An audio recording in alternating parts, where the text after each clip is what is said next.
MP நாங்கள் பாதிக்கப்பட்ட இடங்களுக்கும் போய் பார்த்தோம். நீங்கள் சொல்கிற மாதிரி தான் நிலைமை.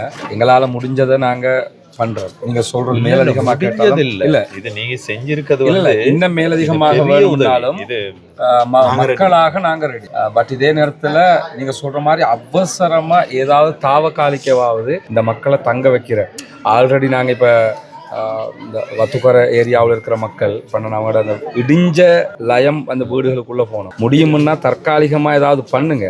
பட் இந்த ஆட்சியில இந்த 5 வருஷத்துக்குள்ள உங்க ஏரியாவில் இருக்க இந்த மக்களுக்காவது ஒரு நிரந்தர வீட பாதுகாப்பான இடத்துல கொடுங்க. லயம் மாதிரி இல்ல இதான் இப்ப இதுக்கு முதல்ல இந்த வீட்டு திட்டம் மாதிரி இது பெரிய ஒரு ஹிஸ்டரி ஒன்று இல்ல அதான் அத இப்ப அந்த நிலைமையில இருந்து இப்ப இந்த நிலைமைக்கு நம்ம பயன்படுத்தி மாறத்தானே வேணும்.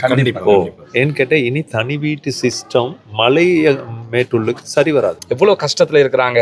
நாங்க ஒரு நாள் வந்து எங்களுக்கு அட்டைக்கடி தாங்க முடியல. நீங்க இங்கே இருக்கிற மக்கள் அப்ப எப்படி இருக்கும்? இப்ப இதுல இந்த மக்கள் ஒரு பக்கம் சந்தோஷப்படணும், மக்கள் என்ன தெரிவு செய்ய. நானும் லயத்துல உள்ள ஒருத்தர். கண்டிப்பா அது எங்களுக்கு சந்தோஷம். அவங்களோட கஷ்டம் உங்களுக்கு புரியுங்கிறது. விட்டு அம்மா அப்பா தோட்ட தொழிலாளர். இவர் வந்து கொங்கு மாநகர சபையில சரியா? அப்ப நம்ம டீம்ல அவர் தான் 20 பேர் மேல குடிமார்களே கூப்பிட்டு வந்தது. சேவா செப்ல இருந்து எல்லாமே அவர் தான் கொண்டு வந்து. சரி, அவர் இறங்கி தான் எப்பயும் ஒர்க் பண்ணுவார். அவர் தான் எங்களுக்கு இருக்கிற பலம். பார்லிமெண்ட் எம்பி இங்க.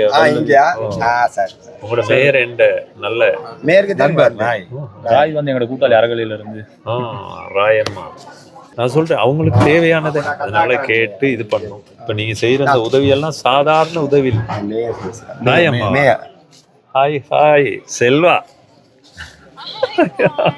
අම්මා කොහමද මේ ඔයි වැඩනේ දැන් අපේ කට්ටිය මේ ඇවිල්ලා ඉන්නවනේ එහෙමනේ ඔයා දත්සෙක්ලෝ මේක තමයි අපි දෙන්නම ජාතික විධායක කමිටුවේ ඉන්නේ. இதனால இப்ப நம்ம அரச காணிகள்லாம் எங்க இருக்குன்னு முழுமையான ஆய்வு எடுக்கிற நேரம் பெரிய பெரிய அரசியல்வாதிகள் ஏக்கர் கணக்கு. எங்களுக்கு எம்பி இந்த கவர்மெண்ட்லையும் இந்த அதாவது பவரை யூஸ் பண்றதுக்கு சிறந்த கவர்மெண்ட். இதை பயன்படுத்தி நீங்களும் இதை செய்யலைன்னா இந்த மக்களுக்கு மேல எழும்ப. இப்ப நாங்க இன்னைக்கு பார்த்தோம் இந்த ஸ்கூல்ல ஒரு குழந்தை கடந்த ஸ்காலர்ஷிப்ல 133 கட் அவுட் 149 மார்க் எடுத்திருக்கிறா. ஒரு குழந்தை ஒரு புள்ளி எடுத்திருக்கிறா. அப்ப அந்த பிள்ளைகள் கல்வி வந்து எவ்வளவு தரமான ஸ்பீட்ல இருக்குது உங்க பிள்ளைகள். அப்ப அந்த வேலைகளை செஞ்சு கொடுத்துட்டீங்கன்னா ரொம்ப நாங்க சந்தோஷப்படுவோம். உங்களுக்கு கடமைப்பட்டவங்களாக இருப்போம் இந்த பிள்ளைகளுக்கு. அதாவது ஒரு சுயேட்சை அமைப்பின் அடிப்படையில் எங்களே நீங்க எப்ப வேண்டாலும் அணுகுங்க. எங்களால முடிஞ்ச எல்லாம் ஒரு சப்போர்ட்டா கேக்குறேன். இப்ப நாங்க சொன்ன அந்த 2 ரிக்வெஸ்ட் நீங்க உங்களுக்கு நாளைக்கு போட்டு செஞ்சு தர முடியுமா? இல்லாட்டி செஞ்சிடலாமா?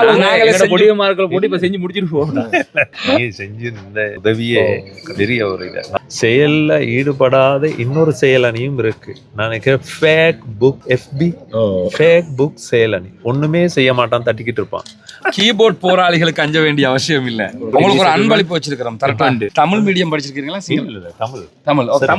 ஏன்னு கேட்டா இப்ப நம்ம செய்யறது வந்து ஆமா உமர்ட ஆட்சி தான். உமர்ட ஆட்சியில ஈச்சம்பளம்ல கூட பொது இதுல கை வைக்கல தான், பொது கஜானாவுல கை வைக்கல.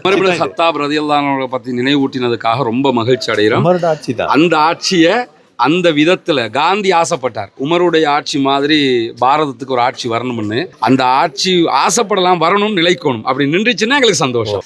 இது நாங்க அன்பளிப்பு செய்யறதுக்கான ஒரு காரணம் இருக்குது எம்பி. என்னன்னா இப்போ எங்களை இஸ்லாத்தை பற்றியும் முஸ்லீம்களை பற்றியும் சில தப்பு அபிப்பிராயங்கள் இருக்கு. திருமறை குரான் உண்மையிலே என்ன சொல்லுதுங்கிறது அழகா இதில் மொழிபெயர்ப்பு ஃபுல்லாக இருக்குது. இடையில நீங்கள் படிக்கல நம்பர் போட்டிருப்போம். இதில் உதாரணமாக 108 இருக்குது, 106. இந்த பக்கம் பார்த்தீங்கன்னா 106க்குரிய விளக்கம் இருக்குது. உதாரணமாக இன்டர்பிரேஷன் போட்டிருக்கிறோம். இங்கே நீங்கள் பார்க்கலாம். அப்போ ஜிஹாதுண்டா என்ன, அடிமை பெண்கள்ண்டா என்ன, இஸ்லாம்ண்டா என்ன, இஸ்லாத்துல எல்லா கன்செப்டுக்கும் விளக்கம். உங்களுக்கு பாராளுமன்றத்தில் யாராவது ஏதாவது சொன்னாங்கன்னா இஸ்லாம் என்ன சொல்லுதுன்னு இதை எடுத்து பார்த்துடலாம். இல்லை இப்ப நாங்க யூஸ் பண்ற இப்ப நான் ஒரு இடதுசாரி தோழர்ங்கிற வார்த்தையை முதல்ல பயன்படுத்தினதே பெருமானார் தானே.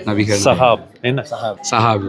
ரொம்ப சந்தோஷம். நீங்க இஸ்லாத்தை பத்தி நிறைய தெரிஞ்சிருக்கிறீங்க. உங்களுக்கு தர்றதுல எங்களுக்கு ரொம்ப மகிழ்ச்சி. கடந்த 3 ஆண்டுகளாக இன மத குல பேதமில்லாமல் பாடசாலை உபகரணங்களை அன்பளிப்பு செய்கிற ஹேப்பி டு லேர்ன் என்கிற ஒரு திட்டத்தை நம்ம நடைமுறைப்படுத்தி வர்றோம்ங்கிறது உங்களுக்கு தெரியும். இதுவரைக்கும் 5000க்கு மேற்பட்ட மாணவர்களுக்கு அவர்களுடைய பாடசாலைகளுக்கே தேடி சென்று நாம் நம்மால் முடிந்த உதவிகளை ஒத்தாசைகளை செய்திருக்கிறோம். இந்த திட்டத்தில் இணைய விரும்புகிற சகோதரர்கள், பாடசாலை மாணவர்களுக்கான உபகரணங்களுக்கு அன்பளிப்பு செய்ய விரும்புகிற நண்பர்கள், அன்பர்கள், தாய்மார்கள் அத்தனை பேரும் முன்னால் தெரிகிற நம்முடைய வங்கி கணக்கு இலக்கத்திற்கு உங்களால் முடிந்த உதவிகளை வாரி வழங்க முடியும். உங்களால் 200 ரூபா தான் முடியுமா, 500 ரூபா தான் முடியுமா, 1000 ரூபா முடியுமா, 10,000 ரூபா முடியுமா, என் லட்சங்களில் முடியுமா, எது முடியுமோ அதனை அந்த மாணவர்களுக்காக உதவுவதினூடாக நாளை மறுமையில் அல்லாஹ்விடத்தில் விமோசனத்தையும் பெற்று நரகத்திலிருந்து விடுதலையும் பெறக்கூடிய பாக்கியம் நமக்கு கிடைக்கும். இணையுங்கள், உதவுங்கள்.